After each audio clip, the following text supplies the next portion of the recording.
UP में इस बार मुहर्रम पर ताजिया और जुलूस निकालने के असर दिखते नहीं हैं। यूपी पुलिस के डीजी ने अपने महकमे को खत लिखकर इसका निर्देश दिया, लेकिन बवाल मच गया उस खत में दिए गए कारणों पर। मुस्लिम धर्मगुरु इतने खफा हुए कि यूपी पुलिस की तुलना उसने बगदादी से कर दी। शहादत और कुर्बानी के मातम में लिपटा एक त्योहार है मुहर्रम। वो मुहर्रम का पाक महीना ही है जिसके साथ इस्लाम के लिए नए साल की शुरुआत होती है और जिसकी तारीख चांद के हिसाब से प्रभावित होती है। इस बार अगस्त के महीने में मुहर्रम पड़ा है, लेकिन मातम उससे पहले ही शुरू हो गया और ये विवाद शुरू हुआ है यूपी सरकार के इस रुख से कि अब की बार मुहर्रम में न ताजिया निकलेंगी न जुलूस निकलेगा। इस संबंध में एक विस्तृत दिशा निर्देश फील्ड के सभी अधिकारियों के लिए 31 जुलाई को पुलिस महानिदेशक कार्यालय से जारी किए गए हैं, जिसमें कि क्या करना है और क्या नहीं करना है और पूर्व में किस तरह के विवाद इस दौरान होते हैं, इसका पूरा उल्लेख है।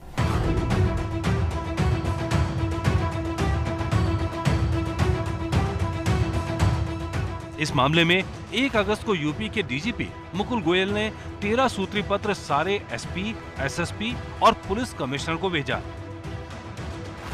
जिस पर लिखा गया गोपनीय, लेकिन वो खत सरेआम हो गया। इस खत के मजमून को पढ़कर मुस्लिम तबका खफा हो गया। कि मुहर्रम में पतंगों पे लिख दिया जाता है, जानवरों पे लिख दिया जाता है और इस तरीके से उसमें यौन की कुछ बातें करी गई हैं। तो ये जो कुछ उसमें 2-4 लाइनें हैं वो हम लोगों को अच्छी नहीं लगी हैं। सर्कुलर जारी किया है, ये बहुत ही गलत तरीके से किया है। इस तरह का सर्कुलर नहीं जारी होना चाहिए। कारण ये है कि देखिए, मैं भी इमाम हुसैन अलैहिस्सलाम को मानता हूँ, मैं भी ताजिया रखता हूँ, मैं भी ताजियादार हूँ और इसके लिए मैं हिंदू होने के साथ साथ मैं शिया हिंदू भी मैं अपने को कहता हूँ। अगर इस पर डीजीपी साहब को कोई एतराज हो तो आके बात करें हमसे। वो अपनी बात मुख्यमंत्री योगी से लेकर प्रधानमंत्री नरेंद्र मोदी तक पहुंचाने वाले हैं, लेकिन पहले देखिए खत के किस किस पॉइंट पर उनको सख्त एतराज है। पॉइंट नंबर 2 में लिखा है, सार्वजनिक स्थानों, पतंगों, पशुओं पर तबर्रा लिखा जाता है। इसे देवबंदी, अहले हदीस फिरकों के सुन्नियों के असामाजिक तत्वों द्वारा प्रत्युत्तर में मदहे सहाबा पढ़ा जाता है। पॉइंट नंबर 3 में लिखा है, विरोध के कारण कटुता और मतभेद से मामला अति संवेदनशील हो जाता है। वहीं पॉइंट नंबर 4 में लिखा है, मुहर्रम सांप्रदायिक दृष्टि से अति संवेदनशील है। इसमें पुराने दिनों की याद दिलाई गई है कि कभी अपरंपरागत धार्मिक जुलूस निकाले गए तो यौन संबंधी घटनाएं हुई, तो कभी गौवध वंश से सांप्रदायिक सद्भाव प्रभावित हुआ। पॉइंट नंबर 6 में लिखा है, दोनों संप्रदायों में व्याप्त कटुता और अविश्वास का लाभ उठाकर असामाजिक तत्व सांप्रदायिक सौहार्द को विषाक्त कर सकते हैं। लेकिन ये नहीं लिखा गया कि दोनों संप्रदाय हैं कौन। लेकिन मुस्लिम धर्मगुरुओं को इस बात पर सख्त ऐतराज है कि उनकी कुर्बानी और मातम के त्योहार पर संगीन आरोप लगाए गए हैं। हकीकत में ये गाइडलाइन नहीं है जो हमारे हाथ में है, बल्कि ये मुहर्रम मनाने वालों पर झूठे इल्ज़ाम का और गंदे इल्ज़ामात का पुलंदा है पूरा। ये कोई गाइडलाइन नहीं है, बिल्कुल झूठ है इसको गाइडलाइन कहा जाए। कब हुआ ये वाक़या बताइए, कब हुआ? अंग्रेज़ों के ज़माने में हुआ या बहादुर शाह सफ़र के ज़माने में हुआ है? मुहर्रम जैसे पाक महीने को इन्होंने संवेदनशील बता दिया। इसका मतलब ये झगड़े का खतरा बहुत है।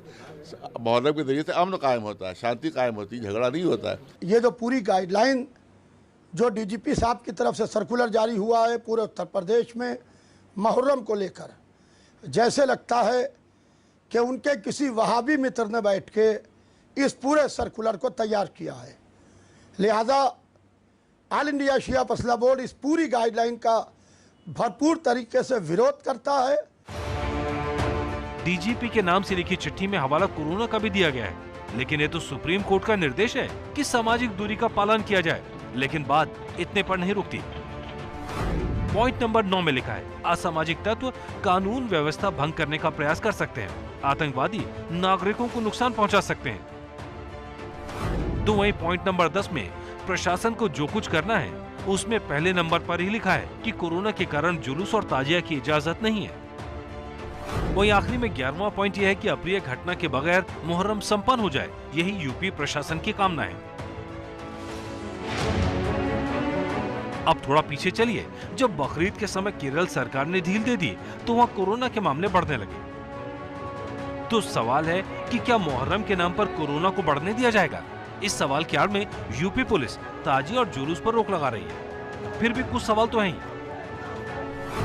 क्या सीधे सीधे कोरोना के नाम पर ऐसे जुलूस को रोका नहीं जा सकता? क्या इसके लिए जरूरी है कि सांप्रदायिक तनाव वाली बात चिट्ठी में लिखी जाए? और जब कोरोना के कारण ताजिया और जुलूस रोके जा रहे हैं, फिर ये सब कहने की क्या जरूरत पड़ गई कि इसमें आतंकवादी आ जाएंगे? और इसमें ऐसी बातें लिखी गई हैं कि जो वहाबी मुल्ला शियों पर इल्ज़ाम लगाते हैं, जो अलकायदा और तालिबान वाले शियों पर इल्ज़ाम लगाते हैं, वही बातें इन्हें लिख डाली हैं इसमें। जुलूसों में तबर्रा होता है, पतंगों पर तबर्रा लिखा जाता है, आवारा जानवरों पर तबर्रा लिखा जाता है। कभी आपके संज्ञान में इतने दिनों से आप लखनऊ में हैं, कभी आपको कोई खबर मिली? मुहर्रम की ताजिया और जुलूस निकालने में अभी थोड़ा वक्त बाकी है। तब तक देखिए कि हालात कैसे कैसे मोड़ लेते हैं। एबीपी न्यूज के रिपोर्ट।